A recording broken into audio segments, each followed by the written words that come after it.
Assalamualaikum warahmatullahi wabarakatuh. Apa kabar Bapak Ibu semuanya?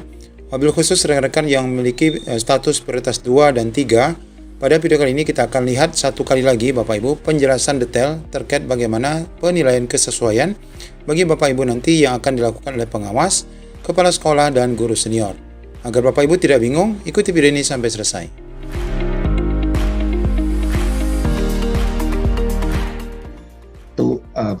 Penilaian observasi baik untuk K2 maupun untuk guru honorer negeri yang telah mengajar minimal 3 tahun. Perlu diperhatikan di sini bahwa individu yang dapat melamar ke P2 atau P3 itu guru yang saat ini sedang aktif. Ini agak berbeda dengan tahun 2001 kemarin.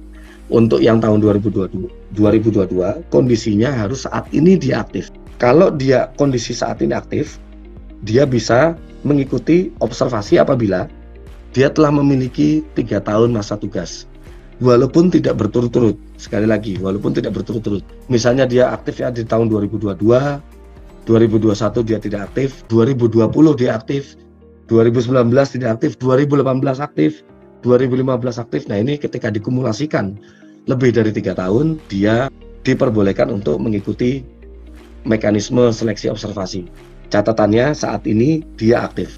Mekanisme untuk yang pelamar prioritas kedua dan prioritas ketiga, baik THK 2 ataupun guru honor negeri yang sudah lebih dari 3 tahun, ini masih sama. Jadi dia tinggal menggunakan aplikasi SSC ASN milik BKN, lalu ada pemilihan formasi, ada masa sanggah. Di sebelumnya di sini juga ada seleksi administrasi oleh Pemda yang sebelumnya seleksi administrasi contoh untuk ijazah S1 itu pusat yang melakukan. Untuk tahun 2022 ini kita limpahkan ke Pemda. Jadi Pemda tidak perlu lagi memikirkan linearitas karena linearitas itu sudah tersistem. Sistem akan memilih apakah dia linear atau tidak. Nah, masalahnya kadang ada individu yang misalnya dia mengakui bahwa saya ini jurusannya matematika, misalnya seperti itu. Saya ini jurusannya matematika, padahal ijazahnya adalah IPA, misalnya seperti itu. Nah, sistem akan mengakui dia sebagai guru matematika, maka linearnya kemana? Kami minta tolong ke Bapak Ibu yang ada di pemerintah daerah untuk melihat kesesuaian antara pengakuan apakah dia matematika betul, gitu, dengan ijazah yang memang dia lampirkan. Jangan sampai nanti dia mengaku matematika, bukan mengaku berbohong maksud saya, mungkin dia salah klik atau salah pemilihan kualifikasi begitu. Tapi sebetulnya ijazah yang dia miliki adalah ijazah IPA. Nah, ini yang jadi pemerintah daerah itu tinggal menilai kesesuaian saja, administrasi kesesuaian. Tidak perlu lagi melihat banyak berpikir mengenai kira-kira ini linear atau tidak dengan jabatan yang dia lamar, karena itu nanti sistem yang akan berpikir mengenai linearitas. Pemda tinggal melihat kesesuaian antara berkas yang dia miliki dengan pengakuan yang ada di sistem. Untuk selanjutnya masih sama, ada administrasi sanggah administrasi, lalu dia ikut seleksi kompetensi sampai dengan pengumuman hasil, sampai dengan penempatan, semuanya masih sama seperti tahun 2021. Sini saya berikan ilustrasi, misalnya ada 4 kebutuhan. Ilustrasinya misalnya ada 4 kebutuhan, ada sekolah A, B, C, dan D. Ada 4 kebutuhan. Masing-masing kebutuhan juga sudah diisi oleh guru-guru non-ASN. Tinggal kita seleksi saja mana yang bisa mana yang bisa diangkat. Namun misalnya Pemda dari 4 kebutuhan hanya mengusulkan 2 formasi observasi. Nah, kemarin misalnya Pemda sudah memilih, dia membuka formasi observasi untuk di sekolah A dan sekolah B, sehingga sekolah C dan sekolah D itu tidak mendapatkan formasi. Nah, di sini ini kami tekankan di sini bahwa individu non-ASN, guru non-ASN yang bekerja di sekolah C maupun di sekolah D itu tetap bisa mengikuti mekanisme seleksi observasi. Guru non-ASN yang ada di sekolah C dan sekolah D, walaupun tidak dibukakan formasi oleh Pemda, dia tetap bisa melamar mengikuti seleksi mekanisme observasi P2 ataupun P3. Nah, misalnya ternyata yang menang adalah individu guru yang ada di sekolah A dan di sekolah B. Berarti nggak jadi soal, karena sesuai lokasi pemenangnya, sesuai dengan formasi yang dibuka oleh Pemda. Namun bagaimana apabila yang menang adalah ternyata guru yang ada di sekolah C dan guru non-ASN yang ada di sekolah D? Ini kami tidak membiarkan guru sekolah C dan sekolah D akan berpindah ke sekolah A dan ke sekolah B, sehingga nanti guru non-ASN yang ada di sekolah A dan sekolah B akan terusir. Ini yang kami jaga di tahun 2022. Apabila guru pemenang itu berasal dari sekolah yang tidak ada formasinya, maka formasi yang ada di sekolah A dan sekolah B akan kami pindahkan ke sekolah C dan ke sekolah D. Nah, kursinya pindahin. Sehingga pemenang tetap akan mengajar di sekolah tempat dia bertugas selama jadi honorer. Jadi formasinya yang dipindahkan, bukan orangnya yang dipindahkan. Ini agar tidak ada kejadian saling mengusir. Selama kebutuhannya ada. Nanti akan dijelaskan. Lalu bagaimana jika kebutuhannya tidak ada? Contoh, ada 4 kebutuhan. Ada sekolah A, sekolah B, sekolah C, dan sekolah D. Sekolah A dibutuhkannya 1 guru, yang ada 1 guru. Sekolah B dibutuhkan 1 guru, tapi tidak ada guru honorernya. Sekolah C dibutuhkan 1 guru, tapi ada 2 guru honorer. Begitu juga dengan sekolah D, dibutuhkan 1 guru, tapi ada 2 guru honorer. Nah, kebetulan misalnya Pemda membuka formasi di sekolah A. Namun ternyata misalnya kalau yang menang sekolah A nggak ada masalah sesuai dengan formasi yang dibuka. Tapi yang menang ternyata adalah sekolah C, di mana individu guru sekolah C ini itu tidak kebagian jam mengajar yang ada di sini karena sudah diisi oleh temannya yang biasa mengajar, misalnya untuk mata pelajaran matematika misalnya. Yang mengajar itu teman satunya, dia tidak kebagian jam di sekolah C. Maka jika kejadiannya seperti ini, maka formasi dari sekolah A akan kami pindahkan ke sekolah B. Di sini tidak ada guru honorernya. Lalu pemenang yang ada di sekolah C akan kami pindahkan ke sekolah B. Nah, kursinya pindah ke sekolah B, lalu pemenangnya akan kita letakkan di sekolah B. Sehingga sekolah A tetap guru honorernya akan mengajar di situ, sekolah C juga honorernya tetap mengajar di lokasi. Terakhir, untuk mekanisme penempatan ya. Kondisinya masih sama. Ada kebutuhan di sekolah A, B, C, dan D. Masing-masing 1. Sekolah A1, B1, begitu juga dengan C dan D. Sekolah C kelebihan guru, kebutuhannya 1, yang ada guru honornya 2. Sekolah D kebutuhannya 1, honornya ada 2. Nah, kebetulan kasus ini misalnya Pemda memberikan formasi di sekolah A dan sekolah B misalnya. Namun ternyata pemenangnya ada di sekolah C dan sekolah D, di mana pemenang itu merupakan guru non ASN yang kelebihan. Jadi sekolah C dan sekolah D misalnya sudah ada guru ASN-nya misalnya, dan di situ ada guru honorer yang kelebihan beban tugas, kelebihan jumlah guru. Pemenang ini tidak mungkin kita pindahkan ke sekolah lainnya karena masing-masing sekolah A, sekolah B, C dan D itu sudah ada penghuninya semua. Sudah ada penghuninya masing-masing. Kalau tadi kan kasusnya kita pindahkan ke sekolah yang kosong, yang tidak ada guru honorernya.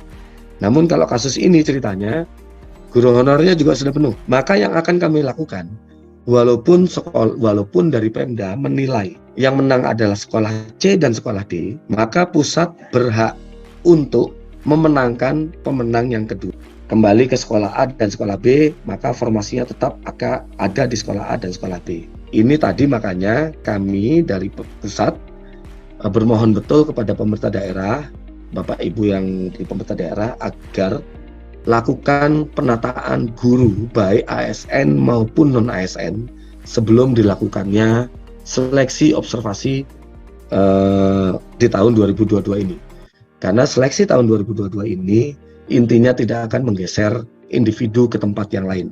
Selanjutnya ini kami sudah membagikan pada waktu rakortek dengan pemerintah daerah, kami sudah membagikan aplikasi dan akun kepada pemerintah daerah, Dinas Pendidikan dan PKPSDM untuk aplikasi penilaian observasi.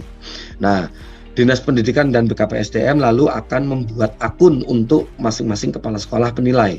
Kepala sekolah nanti akan membuat akun untuk guru senior yang dipilih. Guru senior yang dipilih. Nah, di sini kami tekankan bahwa guru senior yang menilai penilaian observasi nanti untuk seleksi guru honorer, guru non ASN. Guru senior ini harus dipilih guru ASN. Jadi jangan sampai nanti ada guru non ASN menilai sesama guru non ASN. Selanjutnya ini yang tadi juga Bu PLT Dirjen telah mengemukakan bahwa untuk seleksi observasi ada 3 komponen yang akan dinilai. Background check-nya, latar belakangnya, kompetensinya yang memiliki bobot 40% dan kinerjanya yang memiliki bobot 60%. Untuk latar belakang ini hanya ya dan tidak. Ya dan tidak. Apakah dia melakukan penyalahgunaan narkotika, psikotropika, zat adiktif, nafsa, atau melakukan intoleransi dan lain sebagainya. Pemerintah daerah, baik Dinas Pendidikan maupun BKPSDM akan melakukan ya atau tidak. Selanjutnya untuk kompetensi ini yang dinilai adalah bagaimana tingkah laku individu guru tersebut, kompetensi guru tersebut sebagai guru. Maksudnya bagaimana cara dia melakukan pembelajaran, bagaimana cara dia melakukan diferensiasi murid, bagaimana cara dia melakukan pengembangan diri dan lain sebagainya. Oleh karena kompetensi yang berbobot 40% ini merupakan indikator kinerjanya dia sebagai guru, maka yang bisa menilai hanyalah kepala sekolahnya, guru seniornya, dan pengawas sekolahnya. Lalu untuk yang kinerja yang berbobot 60% ini, itu individu itu akan dinilai bagaimana behaviornya dia, bagaimana tingkah lakunya dia sebagai individu ASN, bukan sebagai gurunya, namun sebagai ASN-nya. Bagaimana kinerjanya dia, bagaimana loyalitasnya dia, bagaimana pengabdiannya dia, bagaimana kolaborasinya dia, dan sebagainya. Oleh karena peta indikator kinerja ini adalah sebagai ASN-nya, bukan sebagai individu gurunya ya, sebagai ASN-nya, maka yang melakukan penilaian di sini adalah kepala sekolahnya, guru seniornya, pengawas sekolahnya, dan juga Dinas Pendidikan dan juga BKPSDM.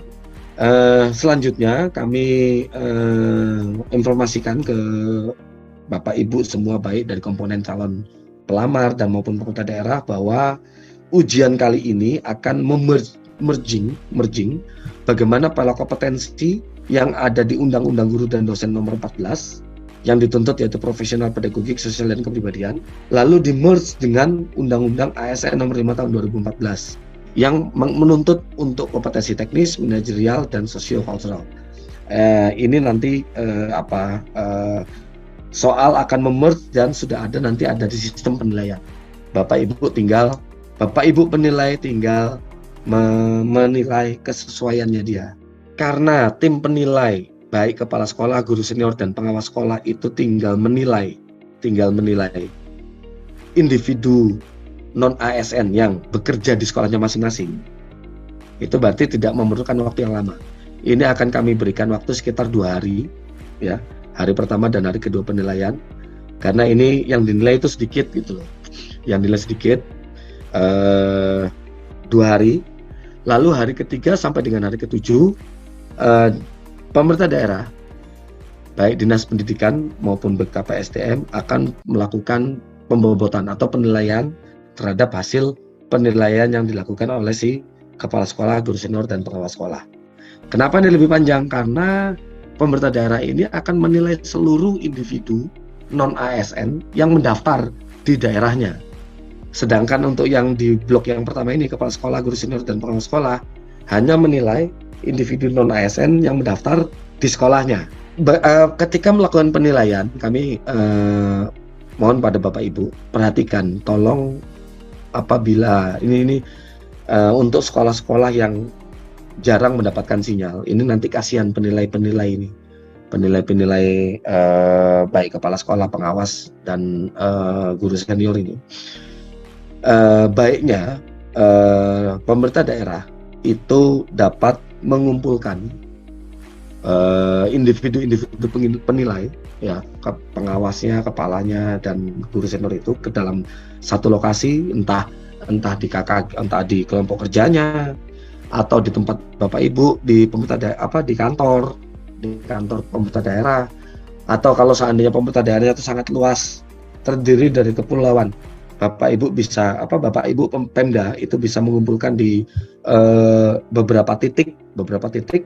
Yang penting penilaian itu diharapkan agar dapat berjalan sesuai. Jadi jangan sampai nanti ada guru yang tidak lulus hanya dikarenakan masalah teknis atau masalah administrasi, sinyal lah, atau telat isi lah, atau tidak mengerti apa. Jadi kalau kumpul itu kan kondisinya akan lebih secara psikologis, kondisi penilaiannya itu akan lebih mengena. Ini yang kami harapkan dari pemerintah daerah.